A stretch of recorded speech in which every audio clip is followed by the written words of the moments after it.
حي على الفلاح.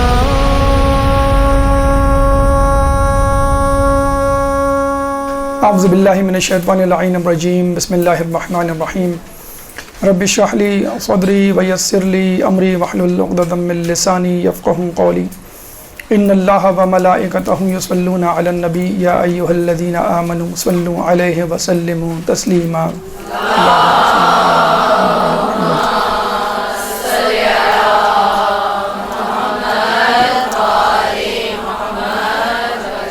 زیارت عراق کا سفر جاری ہے. مجموعی طور پر چھٹا اور نجف کے حوالے سے، یعنی نجف کی زیارات کے حوالے سے یہ چوتھا درس، چوتھی نشست ہے. جیسے کہ ہم نے آپ کو بتلایا تھا کہ نجف شہر اور خود حرم امیر المومنین ایک بہت بڑی کائنات ہے. جس طرح آپ خود مولا کائنات ہیں، ان کا حرم بھی جو ہے وہ پوری ایک کائنات ہے.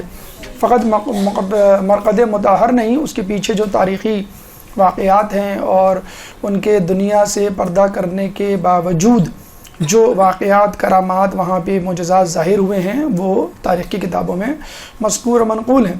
اور پھر ہم نے یہ بھی کہا کہ فقط حرم مطہر میں مرقد مطہر دیکھنا، اس کی زیارت کرنا، دعائیں اور اس سے استفادہ کرنا ہی کافی نہیں، بلکہ آپ آس پاس بھی نگاہ دوڑائیں تو انشاءاللہ آپ کو بہت ساری ایسی چیزیں ملیں گی. آپ کو ہر گوشہ، ہر کونا جو ہے وہ ایک عبرت سے بھرپور منزل ملے گا، بشرط یہ کہ آپ کے پاس چشم عبرت ہو. تو ہم نے کہا کہ مرقد پہلے آپ پہلا وزٹ کرتے ہیں، پہلا گو یا پہلا جسے کہتے ہیں دورہ جو آپ کرتے ہیں، آپ کی ذہن میں فقط مولا کی ذات اور ان کی زیارت ہوتی ہے اور اپنی حاجات ان کی برابری کے لیے آپ وہاں پہ جاتے ہیں.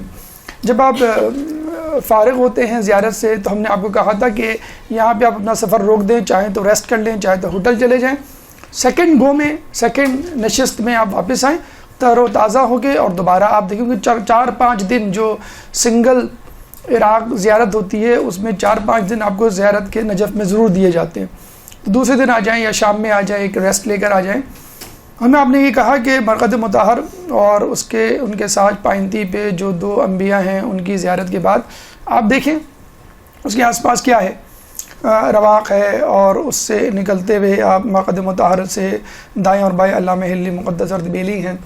اس کے بعد ہم نے کہا کہ آپ باب کبیر سے داخل ہوں اور اینٹی کلاک وائز اپنا سفر جاری رکھیں تو آپ کو بہت ساری چیزیں جو ہیں وہ مل جائیں گی. مثلا آپ جو ہے وہ مسجد خضرہ کی طرف جاتے ہیں، آپ شیخ طوسی کی طرف جاتے ہیں، آپ جو ہے وہ مسجد راز کی طرف جاتے ہیں، وغیرہ وغیرہ.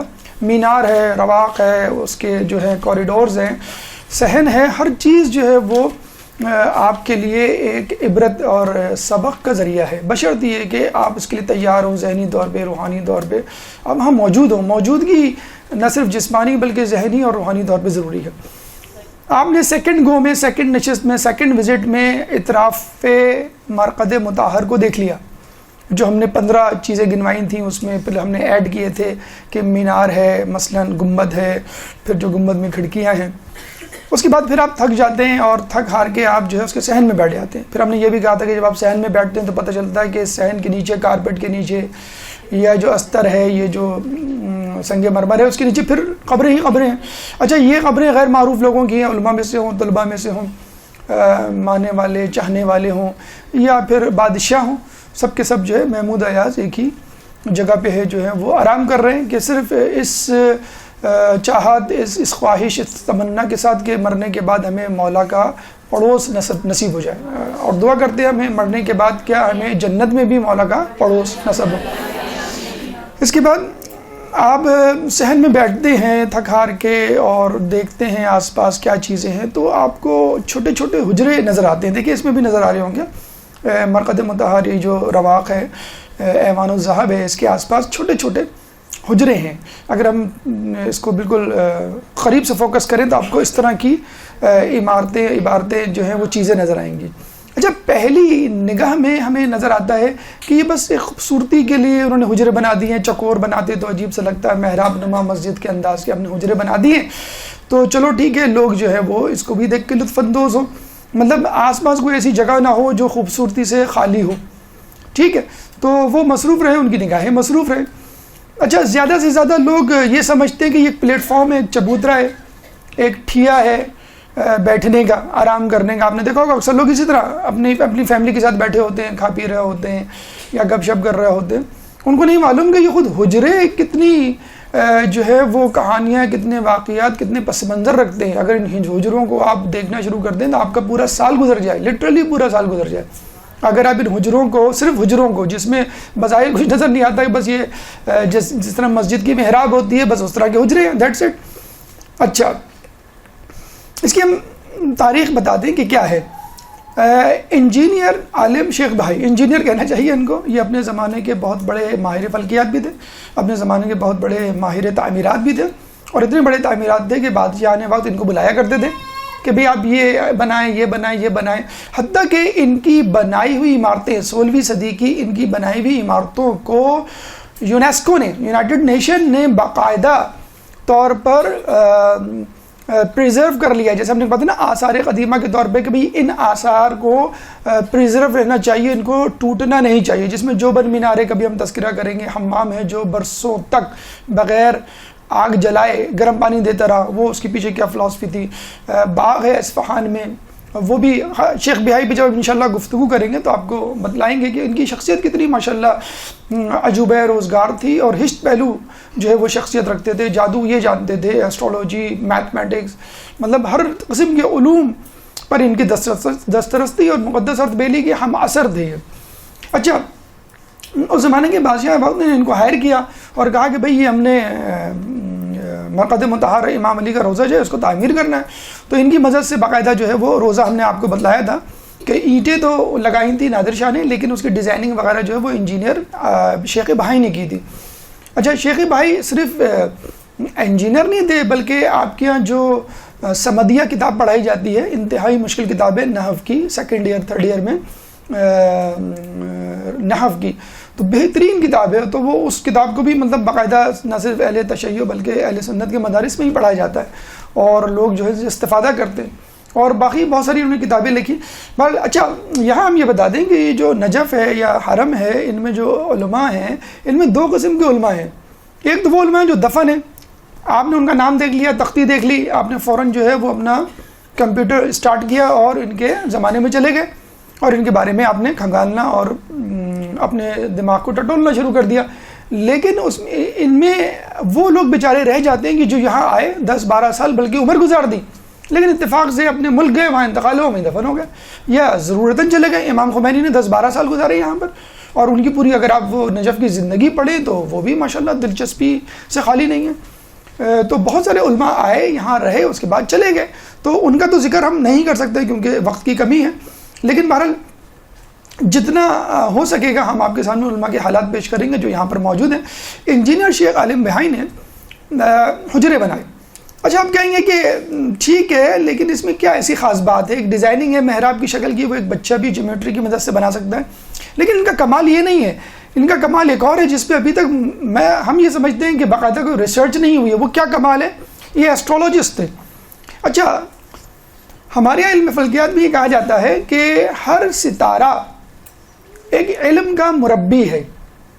ٹھیک ہے، اگر وہ ستارہ آسمان پر نمودار ہو اور اس ستارے کی سمت کر کے بیٹھا جائے تو آپ جس علم کا وہ مربی ستارہ ہے وہ علم آپ بہت جلدی حاصل کر لیں گے. میتھمیٹکس کا الگ ستارہ ہے، علم فلکیات کا الگ ستارہ ہے، کیمسٹری کا الگ ستارہ ہے، تاریخ کا الگ ستارہ ہے، لسانیات کا الگ ستارہ ہے. تو انہوں نے اس طرح 54 حجرے بنائے، 54 حجرے. اور 54 حجروں کا مطلب ہے 54 علم، 54 علم مطلب 54 ستارے. اب یہ ہمارا کام ہے کہ ہم معلوم کریں کہ یہ جو 54 علوم ہیں ان کا مربی ستارہ کون ہے اور کب نمودار ہوگا، کس دن نمودار ہوگا، کس وقت نمودار ہوگا، رات کے کون سے پہر ہوگا اور کس ڈائریکشن میں ہوگا اور اس کا حجرہ کون سا ہے. آپ کو وہاں اس حجرے میں جا کے بیٹھنا ہے اور وہ علم اور وہ کتاب لے کے بیٹھنی ہے. اور آپ نے میرے خیال میں شاید یہ غور بھی کیا ہوگا، کبھی کبھی چیزیں بڑی جلدی یاد ہو جاتی ہیں اور کبھی کبھی جو گھنٹوں آپ رٹ رہے ہوتے ہیں اور پوچھ رہے ہوتے ہیں، لوگوں سے ڈسکس کر رہے ہوتے ہیں، وہ سمجھ بھی نہیں آتی. کبھی جو ہے وین میں جا رہے ہوتے ہیں، وین میں جاتے جاتے ایک دم سے ایک بات ذہن میں آتی ہے، ارے یار اس کا تو مسئلہ یہ ہے اور یہ چیز تو وہاں رکھی ہوئی ہے، وہاں کتاب میں جو ہے صفحہ نمبر فلاں جگہ پہ یہ موجود ہے. تو علماء عالم یہ کہتے ہیں کہ یہ ایک خاص وقت ہوتا ہے کہ جس میں جو ہے وہ ستارہ اپنی پوزیشن میں آتا ہے اور آپ وہاں بیٹھ جائیں. اب اس پہ ریسرچ کرنے کی ضرورت ہے. اب جب ہم گئے تھے یا جتنی مرتبہ ہم گئے یا لوگوں سے جو ہم نے استفادہ کیا, ابھی تک اس پہ بہت ڈسکشن ہوا نہیں ہے. شیخی بھائی آئے بیچارے, اپنی زندگی اپنا وقت لگا کے چلے گئے. اب یہ ہمارا کام ہے کہ اس میں ہم معلوم کریں کون سا حجرہ کس طرف ہے, لیکن غالباً کتابوں میں یہ علم موجود ہوگا. تو یہ بھی ایک ہے, اگر آپ 54 دن وہاں ٹھہریں یا اپنے علوم کے حوالے سے چاہیں کہ بھی میرے بچے کا مثلا میتھمیٹکس کمزور ہے, میرے بچے کا جو ہے وہ فلکیات کا علم جو کمزور ہے یا جغرافی کمزور ہے, وہ حجرہ لوکیٹ کر لے, اس حجرے سے متعلق جو ستارہ ہے, مربی ستارہ, اس کو لوکیٹ کر لے اور اس وقت وہاں بیٹھ جائے وہ کتاب لے کر. اور ابھی بھی آپ حرم جائیں تو صحن فاطمہ میں آپ کو جا بجا طلباء اور اساتذہ نظر آئیں گے کہ وہاں بیٹھ کے جو ہے وہ پڑھ رہے ہوتے ہیں, گروپس ہوتے ہیں, دائرے بنے ہوئے ہوتے ہیں اور اس میں وہ علم حاصل کر رہے ہوتے ہیں. تو یہ بیسک مقصد تھا. ان کا مقصد یہ نہیں تھا کہ جو ابھی آپ کو ہم بتانے جا رہے ہیں کہ یہاں پہ علماء کو دفنایا جائے گا. ہم جب جاتے ہیں زیادہ سے زیادہ پہلی نظر میں ہم نے کہا کہ یہ خوش نما جگہ ہیں, اس کو دیکھ کے بس ایک راحت ملتی ہے. پھر اب پتہ چلا کہ نہیں, یہاں پہ قبور علماء ہے. اب پتہ چلا کہ یہاں پر علم حاصل کرنے کی بیٹھکیں ہیں. تو علم در حجرہ ایک زمانے میں ہوا کرتا تھا. رات میں آپ بیٹھے, ستارے کو آپ نے دیکھا اور ستارے کی مدد سے وہ علم آپ نے حاصل کرنا شروع کر دیا. اب کیا ہے علماء در حجرہ. حجرے میں گئے, آپ نے دیکھا یہاں پہ کس کی قبر ہے, آپ ان کی قبر کے سامنے کھڑے ہوئے اور آپ کو کیا کرنا ہے یہ بھی ہم آپ کو بتاتے ہیں. اس عالم صاحب نے استفادہ کیا. تو استفادہ دوہرا ہے. یہ الگ بات ہے کہ آپ کتنا استفادہ حاصل کر سکتے ہیں اور کتنا وقت دے سکتے ہیں, کتنی دلچسپی سے وہاں پہ اپنا وقت گزار سکتے ہیں. تو ایک زمانے میں نجف کے علماء, اس کی ہلچل, اس کی حرکت, اس کی خوبصورتی ہوا کرتے تھے. لیکن آج بھی علماء تو ابھی بھی موجود ہیں, جو مجتہدین علماء اپنی مراجین, اپنی ذمہ داری نبھا رہے ہیں. لیکن وہاں جو قبور ہے علماء کی, وہ خود ایک عبرت کا ایک جسے کہتے ہیں کہ ہمارے لیے مینارہ نور ہے ہماری زندگی کے لیے. اکثر لوگ پوچھتے ہیں بھی حرملہ امیر المومنین کے پاس گئے, ہم نے وہاں پہ زیارت پڑھی اور قافلے والوں نے ہمیں ایک کتاب بھی دی, اس کتاب میں دعائیں اور اذکار اور اعمال لکھے ہوئے, ہم نے پڑھ لیے. اب ہم ان علماء کے پاس یا ان حجروں کے پاس کھڑے ہو کے کیا کریں؟ دیکھیں یہ ایک غول, ایک جھمکھٹا نظر آ رہا ہے. آپ بھی, قافلے والے بھی اس طرح جا کے کھڑے ہو جاتے. کسی کی نام کی تختی واضح طور پہ باہر لگی بھی ہوتی ہے تو وہ پہچان لیتے ہیں کہ یہ عالم جو ہے یہاں پہ دفن ہے. اور اگر عالم کے بارے میں بیک گراؤنڈ نہیں معلوم ہو تو آپ تھوڑا سا متردد ہوتے ہیں یا بس یہ کہتے ہیں سرسری دیکھ کے آگے بڑھ جاتے ہیں. لیکن دیکھیں آپ کو کرنا کیا ہے.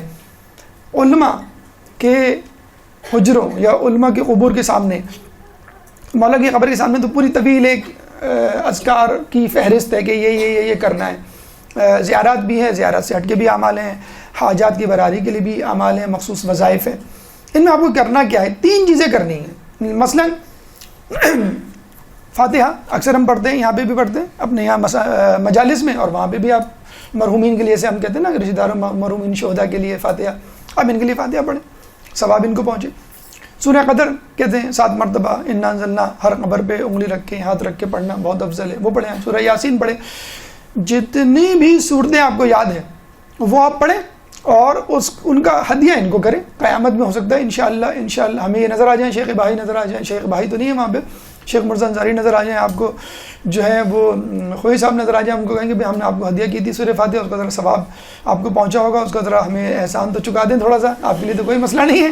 جنت میں آپ جا رہے ہیں, ذرا چلتے چلتے ہمیں بھی لے جائیں, ہمیں بھی دکھائیں کہاں جا رہے ہیں آپ. اور جانے کے بعد آپ کہہ دیں بھائی جو جنت میں آتا ہے واپس تھوڑے جاتا ہے. تو آپ یہ سورہ ہدیہ کریں سب سے پہلے. لوگ کہتے ہیں بھائی کون سا عمل, ارے بھائی جتنا قرآن آپ کو یاد ہے, سورہ فاتحہ یاد ہے ٹھیک ہے, سورہ توحید یاد ہے ٹھیک ہے, سورہ کوثر یاد ہے, سورہ انا انزلنا اور چاروں کو جتنی بھی سورہ, جتنا قرآن یاد ہے آپ پڑھیں, ان کو ہدیہ کر دیں. سورہ فاتحہ میں ہم کیا کرتے ہیں, یہی کہ سورہ فاتحہ کر کے ہم نے ہدیہ کر دی. پھر زیارت, اچھا ایک مخصوص زیارت ہے, یہ ہم نے آپ کے لیے ڈھونڈی ہے, رہنمائے مصور در نجف سید محمد علوی کی لکھی ہوئی کتابیں, ہم نے شاید آپ کو بتلایا بھی تھا, فارسی میں ہے, لیکن کیٹالاگ اور بکلیٹ کی فارم میں آپ جائیں تو وہاں سے ضرور لے کر آئیں. اور البم ہے پوری ہے نجف کی نا, تو اگر فارسی نہیں بھی آتی تو ٹوٹے پوٹے طریقے سے آپ کو کچھ نہ کچھ سمجھ میں آ جائے گا. تو وہاں پہ یہ زیارت نقل ہے شیخ مفید سے, تو اگر آپ چاہیں تو اس کا اسنیپ شاٹ لے لیں اور لے کے چلے جائیں. موبائل تو شاید وہاں الاؤ نہیں ہوگا, لیکن یہ کتاب آپ لے کے چلے جائیں. یہ شاید ہمارے یہاں کی کتابوں میں نہیں ہوتا, تو یہ ہے السلام علیکم یا بحر العلوم و کنزہا، یعنی علم کے سمندر یا اس کے سمندر. تو یہ آپ زیارت علماء کی زیارت، معصومین اور انبیاء کی زیارت تو الگ کتابوں میں منقول ہے، روایتوں میں موجود ہے، لیکن شیخ مفید نے سجیسٹ کی ہے کہ یہ روایت آپ پڑھیں جب بھی آپ کسی بھی عالم کی قبر کے پاس جائیں، چاہے وہ حرم میں ہو، اطراف حرم میں ہو، یا وادی سلام میں، یا کسی بھی جگہ پر ہو، کوفہ جاتے ہوئے یا جو ہے وہ کربلا جاتے ہوئے، سامرہ جاتے ہوئے. عالم دین کی بات ہو رہی ہے یہاں پہ. باقی جو انبیاء ہیں، علماء ہیں، ان کی 2 زیارتیں آپ کو کتابوں میں مل جائیں گی. تو یہ کتاب، یہ زیارت جو ہے وہ آپ کو اس کتاب میں مل جائے گی. میرے خیال میں اتنی بھی ہے کہ آپ اس کو پڑھ بھی سکتے ہیں، چاہیں تو آپ یہیں سے پڑھ کر ان کو ہدیہ کر دیں، یہ کتاب لے لیں. تو یہ زیارت، جیسے آپ کہہ رہے ہیں نا کہ ہم کریں کیا علماء کی قبر کو بس جا کے اس کی تختی کو تکتے رہیں، ہمیں تو بعض اوقات معلوم بھی نہیں ہوتا ان کے حالات کیا ہیں.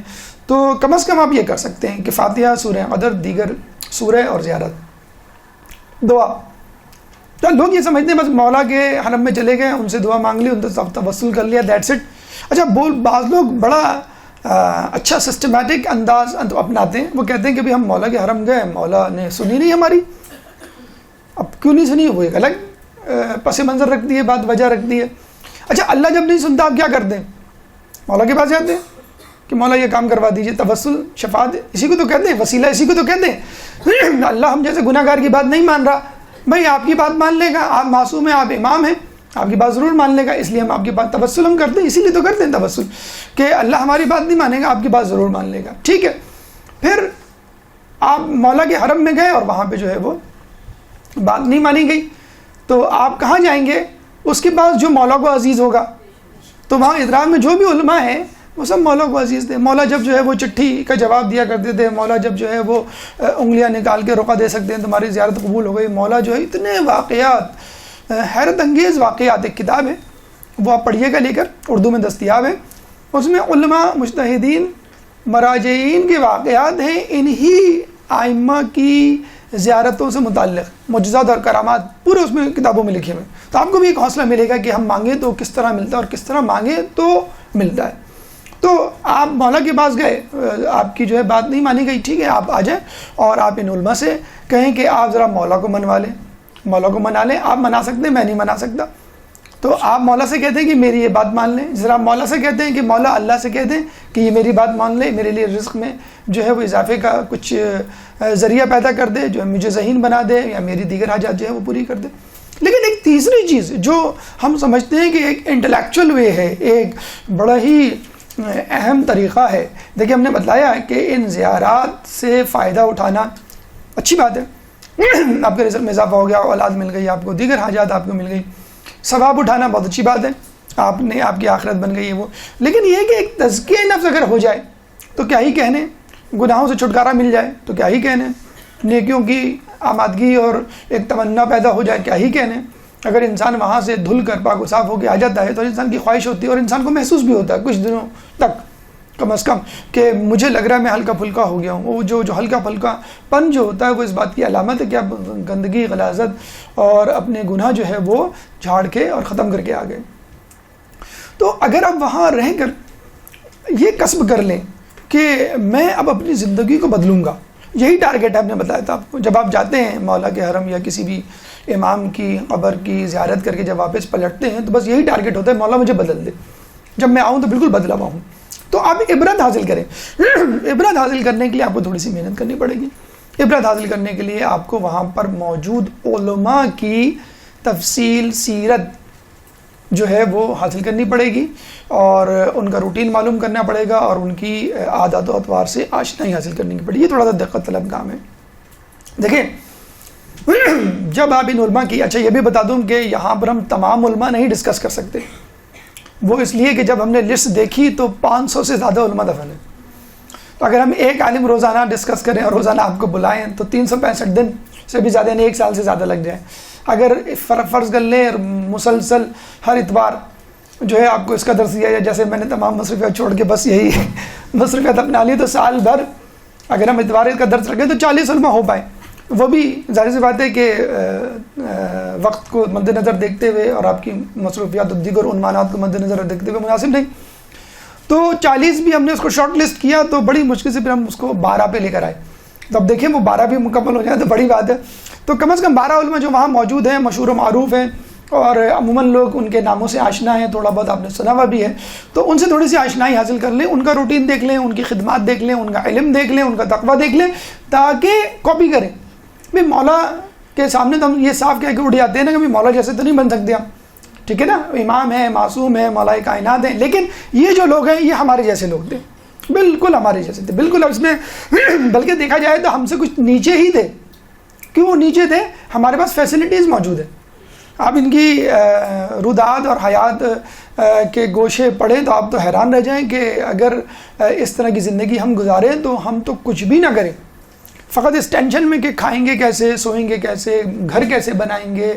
یہ جو ہم جنگلوں میں پہلے زمانے میں تو لوگ جنگلوں میں رہا کرتے تھے، جنگلی جانوروں سے، رہزنوں سے، جب زیارت پہ جایا کرتے تو رہزنوں سے ڈر ہوا کرتا تھا، اس سے ہم کیسے ساری زندگی آپ کی اسی میں گزر جائے۔ بہرحال عبرت حاصل کریں، اور انشاءاللہ ابھی ہم آپ کو جب علماء کے حجروں کی طرف لے کے جائیں گے تو ہر عالم کے بارے میں تھوڑا ہم آپ کو بتائیں گے انشاءاللہ۔ جب بھی آپ جائیں دعا اذکار پڑھیں، ٹھیک ہے، اور اس کے بعد دوسری بات اس پہ ان کے لیے دعا، ایک دعا اذکار پڑھیں، ہم نے کہا سورہ فاتحہ، دیگر زیارت، دعا کریں۔ دعا کیا کریں؟ ان کی مغفرت کی دعا کریں، ان کے بلندی درجات کی دعا کریں، اپنی مغفرت کی دعا کریں، اور دعا کریں کہ اللہ مجھے ان کے نقش قدم پہ چلا۔ ٹھیک ہے، دو چیزیں ہو گئی۔ تیسری چیز یہ عبرت ہے کہ آپ کو ان کا لائف اسٹائل، ان کی خدمات، ان کا علم، ان کا تقویٰ اپنے ذہن میں رکھنا ہے، جو آپ ابھی انشاءاللہ سنیں گے یا کتابوں میں پڑھیں گے۔ اگر آپ چاہیں تو مزید تفصیل کے لیے، جیسے میں نے ایک کتاب بتائی حیرت انگیز واقعات، دوسری کتاب ہے درخشاں ستارے، یہ آپ لے لیں۔ تیسری کتاب ہے قصص العلماء، جو مرزا احمد طنطاپنی کی ہے، اور جس کا ترجمہ آپ ہی کے مزت القائم کی سابقہ استانی ملکہ کاظمی نے کی ہے۔ تو یہ بھی آپ کے مدرسے کی ایک بہت بڑی جو ہے وہ فضیلت ہے کہ آپ کے مدرسے کی خاتون نے اس 150 علماء کے واقعات ہیں، قصص العلماء، جیسے قصص الانبیاء ہے، قصص العلماء 150 افراد علماء کے واقعات اسے موجود ہیں۔ درخشاں ستارے چھوٹی سی کتاب ہے، سب اردو میں اویلیبل ہے آپ کی، اور عبرت انگیز واقعات، یہ 3 کتابیں۔ اس کے علاوہ islamiclaws.com کتاب بہت اچھی ویب سائٹ ہے، اس میں آپ جائیں، لیکن تمام مٹیریل انگلش میں ہے اس میں، islamiclaws.com۔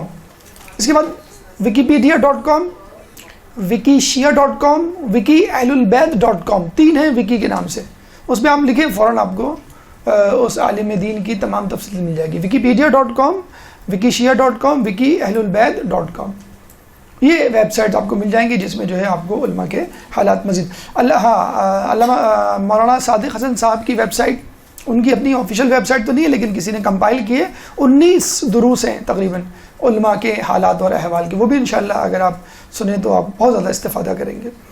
تو یہ ویسے تو عیان الشیعہ نام کی کتابیں وہ عربی اور فارسی میں پھر ہیں، وہ تو بہت تفصیل ہے، اگر آپ یہ اردو کی کتابیں بھی پڑھ لیں گھول کے تو بس اس زندگی کے لیے کافی ہے۔ اچھا دیکھیں، ابھی میں نے آپ کو بات کی ان کا روٹین، ان کے حالات زندگی، ان کا تقویٰ اور ان کا انداز فکر دیکھ کے آپ کیسے سیکھیں۔ ابھی میں کل ہی کی بات ہے، میں عادت ہے کہ درس سے پہلے جو ہے وہ ویب سائٹس اور نیوز ویب سائٹس کو دیکھنا کھنگالنا، تو ایک امریکن فرم کے بارے میں نے پڑھا، تو اس کے باس کا انٹرویو دیا ہوا تھا، اس میں یہ نوجوانوں کو خصوصاً میں سنا رہا ہوں یہ بات، اس کے باس کا انٹرویو دیا ہوا تھا، اور وہ ایک ایڈورٹائزمنٹ کمپنی تھی، اور اس کمپنی نے بہت تیزی سے ترقی کی تھی، اور ودن فیو ایئرس جو ہے 55 امپلائی اس نے ہائر کر لیے تھے، اور وہ خود لڑکا دیکھا جاتا ہے، لڑکا ہے باس، جسٹ 25 ایئرس، 25 سال کا وہ لڑکا ہے، ٹھیک ہے۔ اب اس کا روٹین سنیے آپ، وہ کہتا ہے کہ یہ جو ہوتا ہے نا لائف اور کام میں بیلنس، یہ مجھے نہیں آتا، زندگی نام ہی ہے کام کام کام، وہی بات جو قائد اعظم کہہ کے گئے تھے، وہی بات جو آیت اللہ مرشد نجوی نے کہا تھا کہ 40 سال تک میں نے کوئی چھٹی کے مفہوم سے میں ناشنا ہوں، ٹھیک ہے۔ تو اس کا روٹین کیا تھا؟ 4:30 بجے میں روزانہ اٹھ جاتا ہوں، اس کے بعد کیا کرتا ہوں؟ میڈیٹیشن، 20 منٹ تک میں غور و فکر تفکر کرتا ہوں میں، اس کے بعد میں ایکسرسائز کرتا ہوں، اس کے بعد میں آفس جاتا ہوں اور 10 بجے تک کام کرتے رہتا ہوں مسلسل۔ وہاں آفس میں نے بالکل ایک رنگ انوائرمنٹ بنایا ہوا ہے، وہاں پہ یوگا بھی ہوتا ہے، وہاں پہ کھانے بھی ہوتے ہیں، وہاں پہ اسپورٹس بھی ہوتا ہے، اور میری امپلائی کو یہ حق حاصل ہے چاہے وہ جتنے دن کی چھٹی کرے، اپلیکیشن بھی نہ دے، میں 1 مہینے کی چھٹی پہ جا رہا ہوں، جاؤ بھائی کوئی مسئلہ نہیں ہے۔ پھر لوگ تو ناجائز فائدہ اٹھاتے نہیں، آ جاتے ہیں فوراً کہ نہیں ہمیں مزہ نہیں آ رہا، ہمیں کام میں مزہ آ رہا ہے۔ اب آپ دیکھیے کہ ہمارا نوجوان جب یہ امریکن ایپ کمپنی بلا بلا بلا کی باتیں سنتا ہے تو فوراً امپریس ہو جاتا ہے, واہ کیا بات ہے بھائی, یہ ہوتا ہے لائف اسٹائل, یہ آدمی کو صبح اٹھنا چاہیے, میڈیٹیشن کرنی چاہیے, اور پھر جو ہے دن رات. تو بھائی آیت اللہ مرشد نجوی کیا کرتے تھے, سید محدث نوری کیا کرتے تھے, شیخ عباس قمی کیا کرتے تھے, شیخ مرزا انصاری کیا کرتے تھے, پڑھے ہم ان کی حالت. شیخ محدث نوری جا کے فجر کی اذان سے پہلے چراغ جلایا کرتے تھے, ارلی برڈ جسے کہتے ہیں, پہلا آدمی جو جا کے کھولے اور خدام کے ساتھ جو ہے وہاں پہ جھاڑو لگائے اور چراغ جلائے. تو 4:30 بجے بھائی وہ بھی اٹھتے تھے. ہم آپ سے کہہ رہے ہیں کہ فجر میں 1 گھنٹہ پہلے اٹھ جایا کرو, نماز شب پڑھا کرو. نہیں نماز شب, ارے یہ امریکنز کہہ رہے ہیں میڈیٹیشن کرو. کیا ہوتی میڈیٹیشن, یوں کر کے بیٹھے ہیں آپ 10 منٹ تک تفکر کریں. بھائی یہ کیا ہے, آپ آنکھیں کھولیں دیکھیں آپ کی دنیا کہاں ہے, آپ کے سامنے مصلی بچھا ہوا ہے اور نور افشانیاں ہو رہی ہیں سحر کی, آپ اس کو دیکھیں. تو یہ نماز شب آپ کو یہ سکھا تو رہی ہے, آپ میڈیٹیشن کے چکر میں جو ہے وہ بیٹھے ہوئے آپ کو. اچھا آپ کہہ رہے ہیں کہ گوگل کمپنی میں بڑا فرینڈلی انوائرمنٹ ہوتا ہے, کھانا پینا گپ شپ اور گھومنا پھرنا اور اسپورٹس کی فیسلٹیز یہ وہ. ہمارے یہاں بھی ایک آفس کھلا تھا جو ابھی اس پہ بین لگا, پھر دوبارہ ابھی جو ہے وہ کھلنے جا رہا ہے بہرحال. تو ہمارے یہاں سے نہیں ہوتا کیا. اب آپ کو بتایا جائے کہ پہلے زمانے میں قم اور نجف میں کیا انداز فکر ہوتا تھا پڑھائی کا. اچھا نجف میں تو ابھی ہماری ایک صاحب سے بات ہو رہی تھی, نجف سے آئے تھے, وہ ہم نے خود بھی نوٹ کیا کہ بھائی وہاں کیا انداز ہے. انداز یہ ہے کہ بھائی یہ مشاعرہ آپ کو ہم نے بتایا تھا ہیوج اماؤنٹ کا مشاعرہ مل رہا ہے. پچھلی مرتبہ منہ سے نکل بھی گیا تھا, دوبارہ نکل جاتا, لوگ کہیں گے پتہ نہیں کیا, شاید اس کے پیچھے پڑ گئے کہ یہ بڑی اٹریکٹیو اماؤنٹ ہے. تو وہ مشاعرہ ملتا ہے. اچھا پھر کیا کرنا ہے, آپ کی مرضی. کیا مطلب مرضی ہے, اب آپ جس سے بھی پڑھیں, جہاں بھی پڑھیں. مدرسہ آپ کی مرضی, جو بھی مدرسہ جوائن کر لیں. اگر مدرسے کی ٹائمنگ سے گھبرا رہے ہیں آپ, کوئی بات نہیں, آپ مدرسے میں نہ پڑھیں, پھر کس سے پڑھو, کسی بھی استاد کو ڈھونڈ لیں, اپنے کسی سینئر اسٹوڈنٹ کو بول لیں, پاکستان سے گئے ہوئے کسی ٹیچر سے ڈھونڈ لیں کہ چھٹی لینے میں آسانی ہو. نہیں بھائی چھٹی لینے میں آسانی نہیں ہو, آپ جب چاہیں چھٹی کریں, بول دیں صرف اپنے استاد کو کہ میں جا رہا ہوں, ٹھیک ہے آپ جائیں, پھر کوئی مسئلہ نہیں, پھر آپ آ جائیں, آپ کا مشاعرہ اسکالرشپ جی ملتا رہے گا. تو ہم نے کہا یار یہ تو بہت ہی ریڈیکولس بات ہے کہ آپ کی بالکل چھٹی ہے. اچھا اٹینڈنس, کوئی اٹینڈنس نہیں. اچھا کتاب امتحان, کوئی امتحان نہیں. میں بتا رہا ہوں آزاد جو پڑھتے ہیں ان کی بات کر رہا ہوں میں, مدرسے میں جو پڑھ رہے ہیں وہ ایک الگ سسٹم ہے, لیکن آزاد میں آپ کو آزادی ہے, آپ کر سکتے ہیں. میں گیا, استاد یہ کتاب پڑھنی ہے, کون سی بھی, یہ اصول مظفر. اچھا جو اصول آپ نے جو ہے وہ موجز پڑھ لی, پوچھے کبھی نہیں وہ آپ سے. ہم جائیں ایڈمیشن لینے یہاں پہ کسی اسکول میں, کلاس 8 میں 7 کلاس کی مارک شیٹ دیں آپ, ہم بھی رزلٹ کو نہیں مانتے کیونکہ ہمیں نہیں معلوم کیسا اسکول تھا, آپ کو ٹیسٹ دینا پڑے گا. وہاں پہ معیوب سمجھا جاتا ہے اگر میں کسی کو اپنی کتاب پڑھی, اچھا یہ سوال اس کا جواب بتاؤ, اس کا مطلب میں نے آپ پہ شک کیا, جبھی تو میں آپ کو امتحان لے رہا ہوں. آپ نے کہا مجھے یہ کتاب پڑھنی, بالکل فبیہا, موسٹ ویلکم, اہلاً و سہلاً, مرحبا, پڑھیں آپ. میں آپ سے پوچھوں گا نہیں کہ آپ نے پچھلی کتاب پڑھی کہ نہیں پڑھی. بھئی آپ کے ہاتھ میں یہ کتاب ہے, اسی لیے تو یہ کتاب ہے کہ آپ نے پچھلی کتاب پڑھ چکے ہیں. میں سکون سے استاد پڑھائے گا, آپ کو 1 سال لگے, 2 سال لگے, 3 سال لگے, کوئی مسئلہ نہیں. آپ کو آدھا گھنٹہ پڑھنا ہے, 1 گھنٹہ پڑھنا ہے, 2 گھنٹے پڑھنا ہے, جب آپ چاہیں. استاد کے پاس ٹائم ہوگا, استاد بیٹھا ہوا, 1 پیسہ استاد نہیں لیتا, آپ کو پتہ ہے, 1 پیسہ کوئی استاد پیسے نہیں لیتا. بلکہ ایک صاحب تھے جو قم سے آئے ہوئے تھے, نجف سے نہیں, قم سے آئے ہوئے تھے یہاں پہ. ان سے ہم نے کہا تو ناراض ہو گئے کہ میں آپ سے پیسے لوں گا, کوئی ہو ہی نہیں سکتا, کیسے پیسے لے لوں میں آپ سے. تو بہت ہی معیوب سمجھا جاتا ہے. جو مشاعرہ مل رہا ہے ان کو, دیٹس انف, بہت کافی ہے. تو آپ دیکھیں گوگل اور یہ جو میں کمپنیز بتاؤں نا امریکہ میں جو اتنی آزادی دے رہی ہیں, ایک فرینڈلی انوائرمنٹ دے رہے ہیں, تو یہ فرینڈلی انوائرمنٹ اور آسانیاں تو نجف اور قم میں بھی. اچھا اب کہیں جا کے نظام تھوڑا سا سخت بنا ہے, کیوں, ہم جیسے لوگوں کے جو فائدہ اٹھاتے ہیں اور جو آتے نہیں ہیں اور بس وہاں پہ جو ہے وہ پڑھے ہوئے ہیں. کچھ لوگ کہتے ہیں کہ پڑھ رہے ہیں, کچھ پڑھے ہوئے ہیں, بس مولا کے در پہ پڑے اور روٹی کھا رہے ہیں اور بس جو ہے مستنڈے ہو رہے ہیں اور کچھ نہیں کر رہے, بس پڑھے ہوئے. پہلے زمانے میں بھی ہوتے تھے لوگ, ابھی بھی ہوتے ہیں. چلیں ٹھیک ہے, کچھ نہ کچھ وہاں پہ کر ہی رہے ہیں, لیکن جو غلط امپریشن چھوڑ کے جا رہے ہیں بہرحال ان کے لیے کہ پھر ایک سسٹم بنایا جاتا ہے, ایگزام سسٹم, اور پھر اس سے وہ گزرتے ہیں. لیکن ابھی بھی یقین کیجئے لوگ کہتے ہیں کہ مولا کی برکت ہے کہ لوگ چیٹنگ فراڈ نہیں کر پاتے. نجف کی اسپیشلی, ابھی نجف تو ابھی بھی اسی ٹکر پہ تقریباً آدھا بن چکا ہے وہ سسٹمیٹک, لیکن آدھا ابھی بھی آزاد ہے کہ آپ کی مرضی. ایک صاحب سے ملے, 7 سال انہوں نے وہاں پہ گزارے, ہم نے کون سے ایگزام دیں, کوئی ایگزام نہیں دیا, ناٹ ایٹ آل. میں نے کہا ماشاء اللہ آپ تو بڑے مشہور و معروف ہیں, آپ زیارت کے قافلے بھی لے کے جاتے ہیں اور ہم نے دیکھا ہے مجالس بھی ماشاء اللہ, یوٹیوب پہ بھی ہے, ہر جگہ پہ آپ موجود ہیں. نہیں میں نے کوئی ایگزام نہیں دیا, بس میں اپنے استاد سے پڑھتا ہوں, آپ دیکھ لیجئے. تو مسئلہ کیا ہے, خلوص. اگر آپ کے خلوص کے اندر خلوص پیدا ہو جائے تو یہ ایگزام تو بچوں والی چیز ہے. اصولاً تو ایگزام آپ پہ شک ہے, ایک شک کی بنیاد ہے کہ میں آپ پہ شک کر رہا ہوں کہ آپ نے پڑھا کہ نہیں. اچھا یہ کتاب پڑھ لی, ٹھیک ہے, اچھا یہ بتاؤ بھائی کیا مطلب, کیا بتاؤ, کیا آپ کو مجھ پہ یقین نہیں ہے؟ بچے کہتے ہیں نا کیا مطلب آپ کو یقین. تو یہ اعتماد ہے جو وہاں کے مراجعین نے, وہاں کے علماء نے, خود اس سے پہلے مولا علی نے اپنے اصحاب کو دیا تھا کہ وہ شک نہیں کیا کرتے تھے. چھٹے امام امام جعفر صادق علیہ السلام,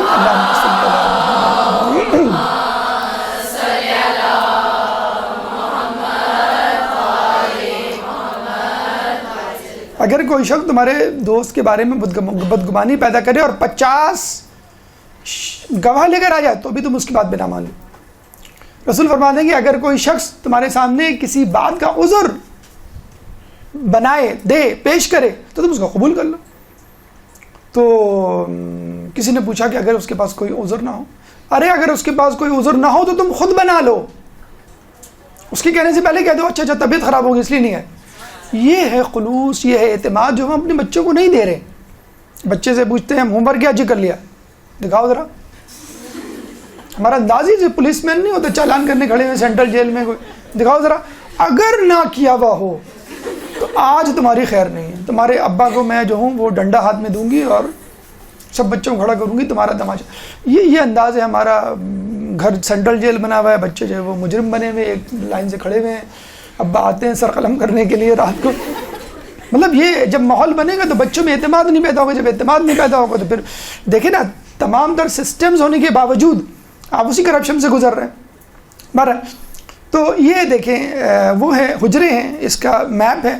یہ اسی کتاب فارسی کی جو کتاب ہے تصور مصور ہائے قم. دیکھیں آپ یہ اگر آپ نے غور کیا ہوگا تو ہم نے آپ کو جو روٹ آف انٹری دی تھی وہ کہاں کی دی تھی, باب کبیر, جو مشرق کی سمت ہے یہ والا ہے, ٹھیک ہے. یہ وہ باب ہے کہ جس میں آپ ایوان الذہب کے سامنے کھڑے ہوتے ہیں اور مولا کی پائنتی کے سامنے سے آپ داخل ہوتے ہیں, ٹھیک ہے. اب آپ یہاں سے داخل ہوئے, آپ لیفٹ میں مڑ جائیں, لیفٹ میں مڑ کے آپ تھوڑا سا آگے جائیں. اصولاً تو یہ حجرے کہاں سے شروع ہوتے ہیں, ایگزیکٹلی یہاں سے. دیکھیں رواق ابو طالب آپ نے پڑھا ہوگا, یعنی باب کبیر سے بالکل آپ ہیلی کاپٹر پہ جا رہے ہیں فرض کر لیں, یا ڈرون, آج کل تو ڈرون آ گیا ہے, یہ اوپر سے آپ جا رہے ہیں ڈائریکٹ آپ پہنچ گئے رواق میں, ٹھیک ہے. یہاں ہے حجرہ نمبر 1, 2, 3, پھر 4, یہ تمام چیزیں یہ ہوتے چلے جائیں گے, ٹھیک ہے. اچھا اس کے بعد سوری یہ ہے باب کبیر, یہ ہے باب کبیر. اس پہ آپ فرض کر لیں ایریل ویو میں ہیلی کاپٹر میں آپ آئے, یہ جو ہے یہاں پہ رواق ابو طالب, اور یہ نمبر 1 حجرہ جہاں پہ حجرہ امام زمانہ تھا, یہ دوسرا, پھر تیسرا,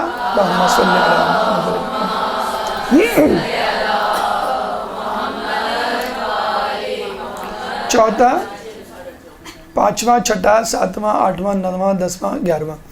میں نے آپ کو بتایا تھا 54 ہے. اگر ان 54 میں جو موجود علماء ہیں 500 کی لسٹ دی ہوئی ہے, میں نے آپ کو بتایا islamiclaws.com پہ آپ جا کے پوری لسٹ آپ دیکھ لیں, ٹھیک ہے نا. صرف لسٹ دیکھ لیں, فی الحال اپنی آنکھوں کو ٹھنڈا کر لیں. تمام 500 کو بتانا یہاں بڑا مشکل ہے, تو اس میں بھی شارٹ لسٹنگ کر کے 12 ہم بس آپ کے لیے منتخب کر کے لائیں.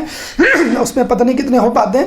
بہرحال اب آپ یہ جو ہے حجرے سے شروع ہوئے اور یہاں پر پہنچے. یہاں پر کیا ہے, کون سا باب ہے, باب قبلہ, ٹھیک ہے.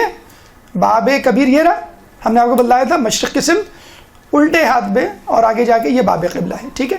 باب قبلہ سے جب اندر آتے ہیں آپ, یا باب قبلہ پہ فرض کر لیں آپ کھڑے ہو جائیں, اپنا چہرہ مولا کی زری کی طرف کرتے ہوئے, تو الٹے ہاتھ پہ یہ ہے 11 نمبر, ٹھیک ہے. یہ ہے شیخ مرزا انصاری کا جو ہے آخری کونا, آخری آرام گاہ. یہاں سے ہم اسٹارٹ کر رہے ہیں, ٹھیک ہے. ہم تمام حجروں کو نہیں دیکھ سکتے, وقت کی کمی ہے, تو چیدہ علماء اور ان کے حالات ہیں, ٹھیک ہے.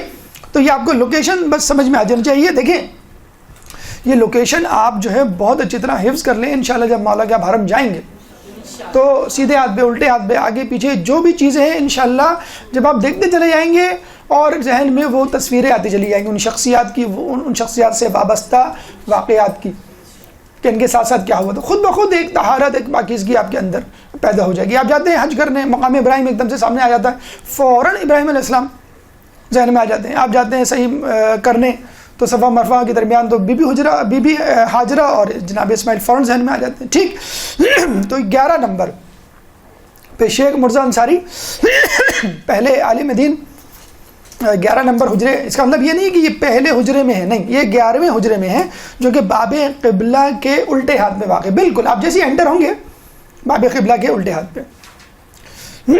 ٹھیک ہے. دیکھیں اگر آپ اس کو پکچر وائز لیں، وہ تو ڈائیگرام تھی. یہ ہے انٹری آف باب کبیر، سامنے آپ کا ایوان الذہب، یہ ہے پائنتی کا داخل ہونے کا رستہ. ٹھیک ہے. یہاں نہ جائیں آپ، یہاں آ جائیں الٹے ہاتھ پہ اور پھر آگے چلے جائیں. یہ نظر آ رہا ہے آپ کو باب، یہ باب قبلہ ہے. اس باب قبلہ کی طرف پشت کر کے کھڑے ہو جائیں آپ. الٹے ہاتھ پہ شیخ مرزا انصاری، یہ شیخ مرزا انصاری. اور سیدھے ہاتھ پہ یہاں پہ جب آئیں گے تو یہاں پر آپ کو دوسرے علماء ابھی ہم آپ کو بتاتے ہیں. یہ باب قبلہ کے الٹے ہاتھ پہ 11 نمبر پہ شیخ مرزا انصاری. تھوڑے تھوڑے حالات واقعات ان لوگوں کے، تاکہ آپ کے ایمانی حرارت میں اضافہ ہو، عبرت ملے، اور ان کو ہم اپنا رول ماڈل بنا کے، ان کو اپنی مثال بنا کے ان کی نقش قدم پہ چلیں. ان کی ولادت کے بارے میں کہا جاتا ہے کہ باقاعدہ ان کی والدہ کے خواب میں جو ہے وہ ہمارے چھٹے امام جعفر صادق علیہ السلام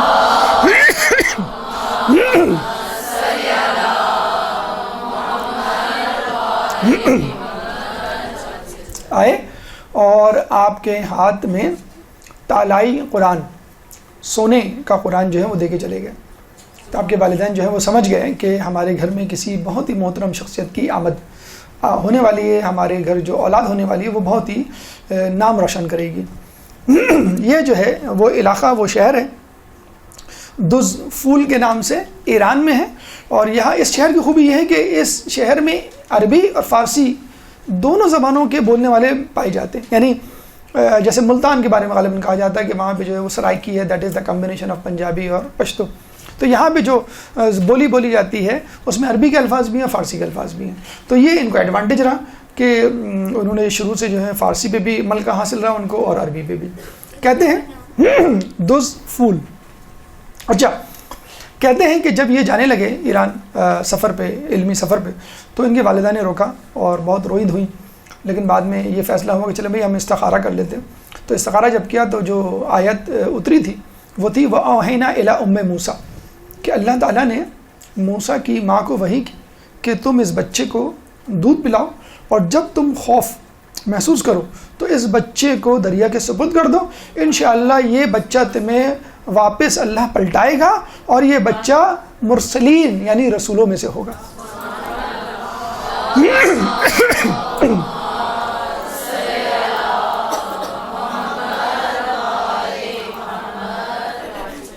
ٹھیک ہے. تو وہ سمجھ گئے کہ ہمارا جو بچہ جو جا رہا ہے وہ صحیح مقصد کے لیے جا رہا ہے. اور کہتے ہیں کہ تقریباً انہوں نے 22 سال ایران میں گزارے تھے. 22 سال. اچھا، یہ گئے تھے زیارت کے لیے، لیکن جب زیارت کے لیے گئے تو لوگوں نے پکڑ لیا ان کو، انہیں ہم نہیں جانے دیں گے. آپ رشتہ دار پکڑ لیتے نا کسی اہم شخصیت، اچھی پیاری شخصیت کو، نہیں ہم آپ کو نہیں جانے دیں گے. پکڑ لیا ہم آپ کو نہیں جانے دیں گے. کیوں؟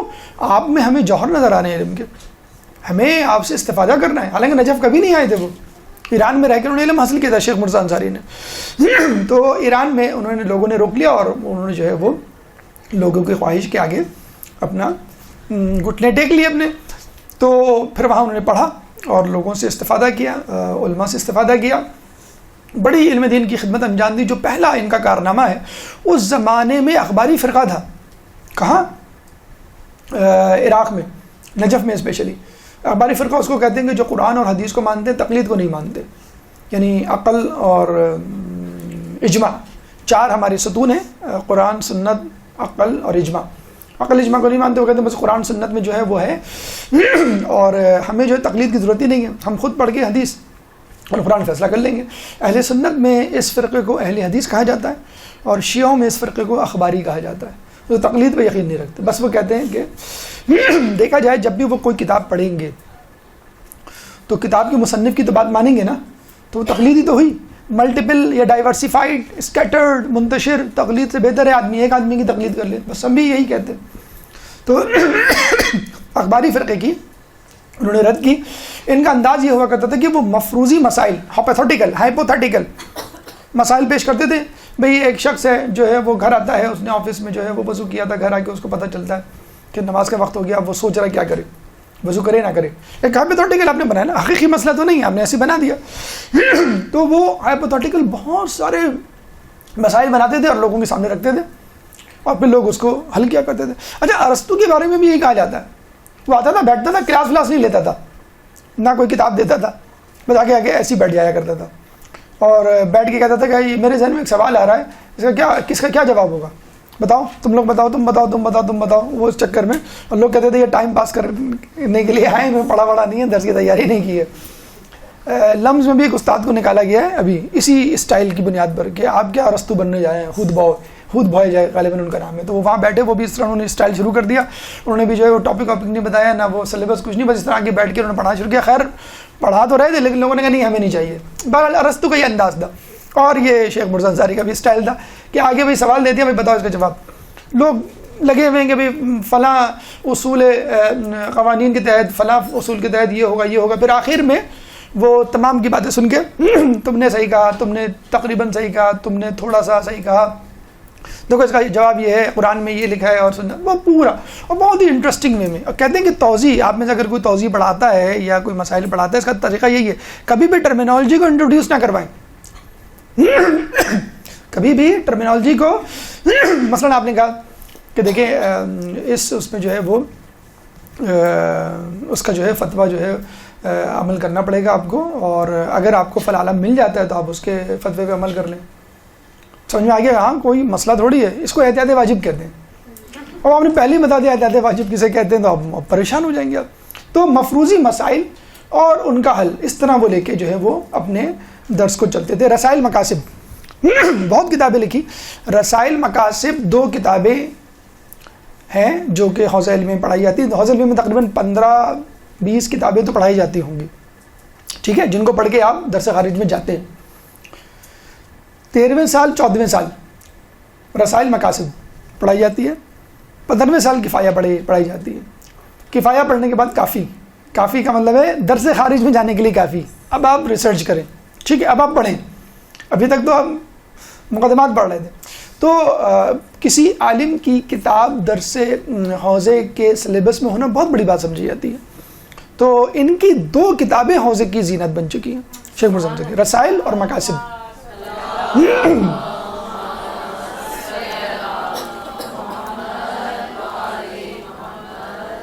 اس طرح شیخ طوسی کی بھی 2 کتابیں کتب اربع میں شامل ہیں. 4 کتابیں 2 کتابیں شیخ طوسی کی, ٹھیک, رسائل اور مقاصد. اچھا, یہ بڑا ایک دلچسپ واقعہ ہے, اور یہ واقعہ ہمارے خیال میں خود علماء, اساتذہ اور مدارس میں پڑھنے والے لوگوں کے لیے ہے. ایک دفعہ سید حسین کوہ قمری بہت بڑے عالم دین تھے, علم اصول فقہ کے, ایک مسجد میں درس دیا کرتے تھے نجف کی.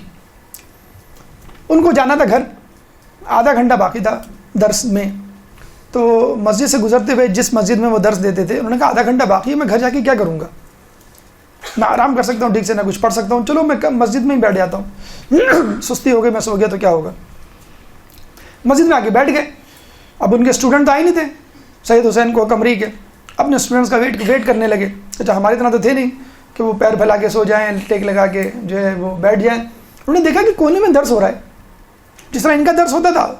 آج بھی آپ چلے جائیں مجالس میں, وہاں پہ حرم میں مختلف ایک ہی ہال میں بہت سارے گھیرے بنے ہوئے ہوتے ہیں, دائرے. انہوں نے دیکھا کہ درس ہو رہا ہے, ایک بہت ہی خستہ حال کپڑوں میں ایک شخص جو ہے وہ درس دے رہا ہے کونے میں بیٹھا ہوا, اور چند اس کے اسٹوڈنٹ ہیں وہ اس کے ساتھ بیٹھے ہوئے. انہوں نے کہا چلو دیکھتے ہیں کس طرح پڑھا رہا ہے, اگر کچھ ہوا تو میں گائیڈ کر دوں گا, کہ کیونکہ وہ نیا آدمی تھا, نیا شخص لگ رہا تھا, وہ نیا استاد لگ رہا تھا. تو ایک کوہ قمری صاحب جو ہیں جو ان کے وہاں پہ جا کے بیٹھ گئے. جب بیٹھے تو وہ دنگ رہ گئے کہ کیا انداز ہے, کیا دلائل ہیں, کیا طریقہ کار ہے بتانے والے کا, استاد کو بہت دلچسپی سے سنتے رہے. دوسرے دن پھر دوبارہ آدھے گھنٹے پہلے پہنچے, درس میں جا کے بیٹھ گئے. تیسرے دن پھر جا کے بیٹھ گئے. تیسرے دن اپنے اسٹوڈنٹس کو بلایا, ادھر آؤ, کل سے ہم سب اس درس میں بیٹھیں گے, کیونکہ ان کا علم مجھ سے زیادہ ہے, تو بہتر یہ کہ میں تو استفادہ کروں گا ہی, تو میرے ساتھ تم لوگ بھی کر لو, تم لوگ کیوں ٹائم ضائع کرو, میں اب تم لوگوں کو درس نہیں دوں گا, میں ان سے علم حاصل. وہ کون تھے صاحب خستہ حالت میں بیٹھے ہوئے؟ شیخ مرتضیٰ انصاری.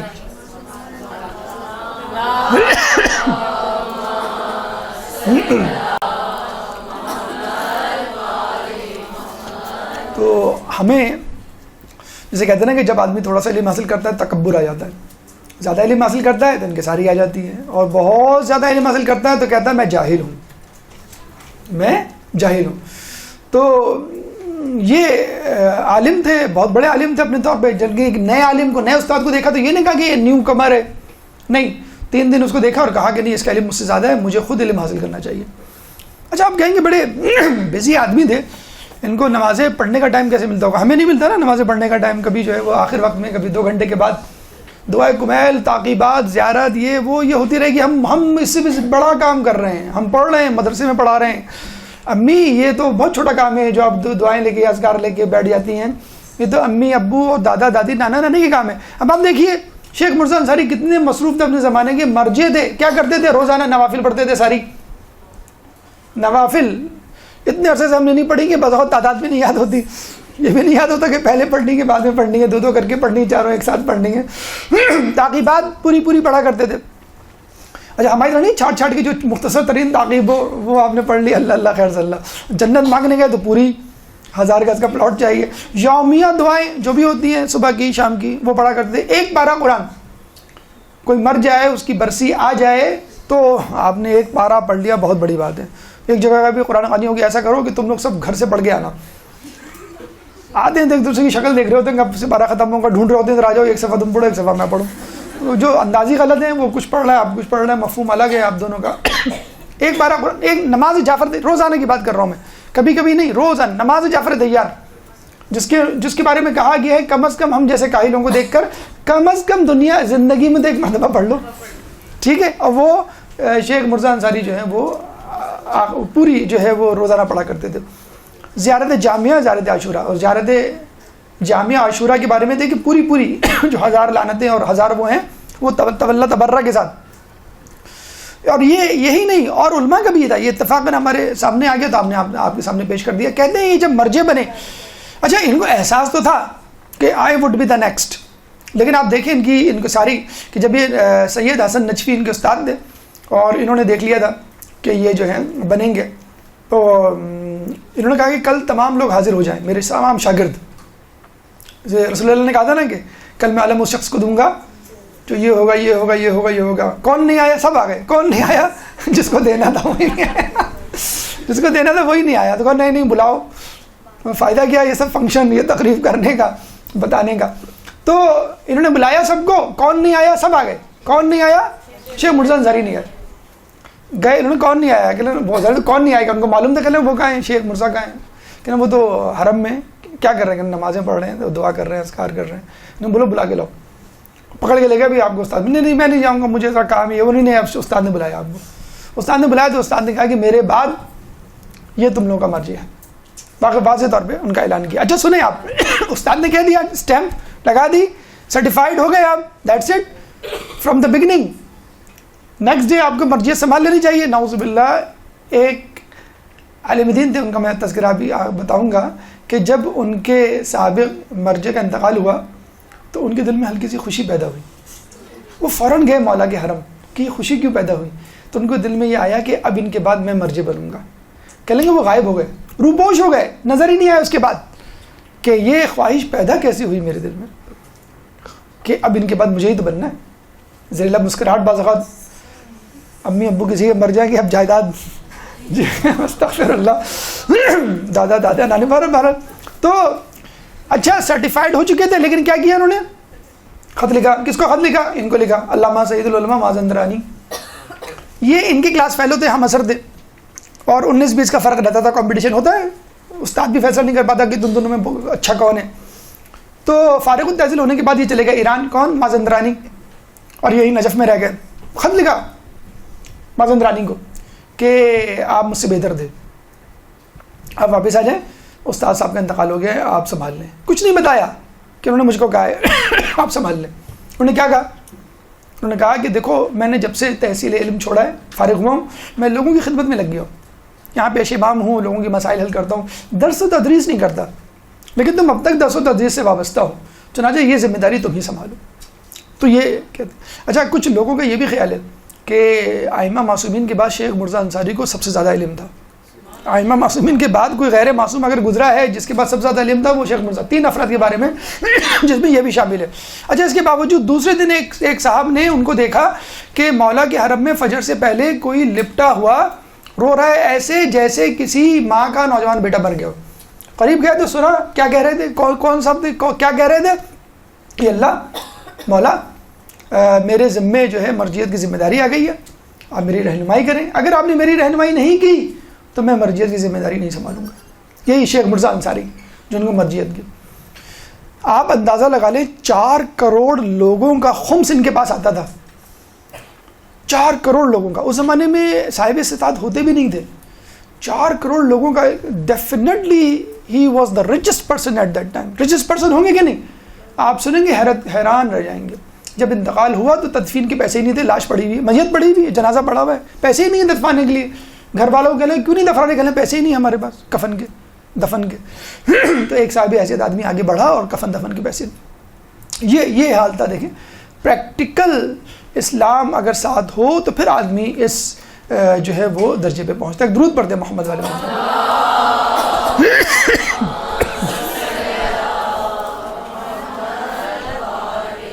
شیخ محمد حسین نوری 1254 ان کا ولادت.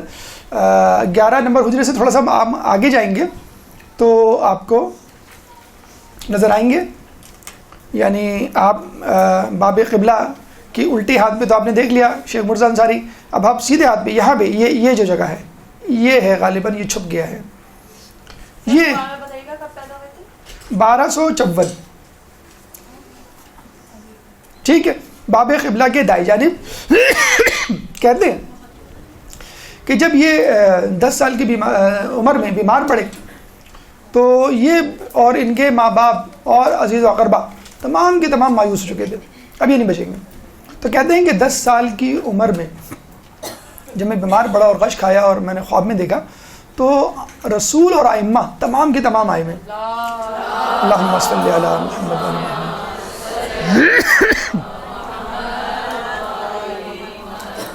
امام زمانے نے مجھے جام پیش کیا اور کہا اس کو پیو, اور یہ کہا کہ تم اس بیماری میں نہیں مرو گے اور طویل عمر پاؤ گے.